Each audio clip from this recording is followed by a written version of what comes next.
بسم اللہ الرحمن الرحیم۔ جنت کی مٹی۔ ایک دیہاتی نے گارے مٹی سے اپنا گھر بنایا۔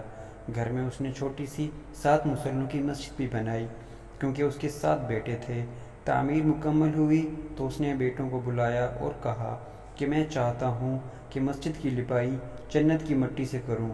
تم سب بھائی جاؤ اور جنت کی مٹی تلاش کر کے لاؤ۔ بیٹے پریشان ہو گئے کہ جنت کی مٹی کہاں سے لائیں۔ باپ کا حکم تھا۔ 6 بیٹے ڈھونڈنے نکل کھڑے ہوئے، جبکہ سب سے چھوٹا اور 7واں بیٹا بیمار تھا، گھر پر ہی رہا۔ بھائی شام کو تھکے ہارے خالی ہاتھ گھر لوٹے تو کیا دیکھتے ہیں کہ چھوٹا بھائی بوری میں مٹی بھر کے بیٹھا ہے۔ باپ نے پوچھا، بیٹے گھر بیٹھے تجھے جنت کی مٹی کہاں سے مل گئی؟ بیٹے نے کہا، سارا دن ماں کے پیچھے پیچھے پھرتا رہا، جہاں جہاں وہ قدم رکھتی تھی وہاں سے مٹی اٹھا اٹھا کر جمع کرتا رہا۔ یہ وہی مٹی ہے۔ سبحان اللہ۔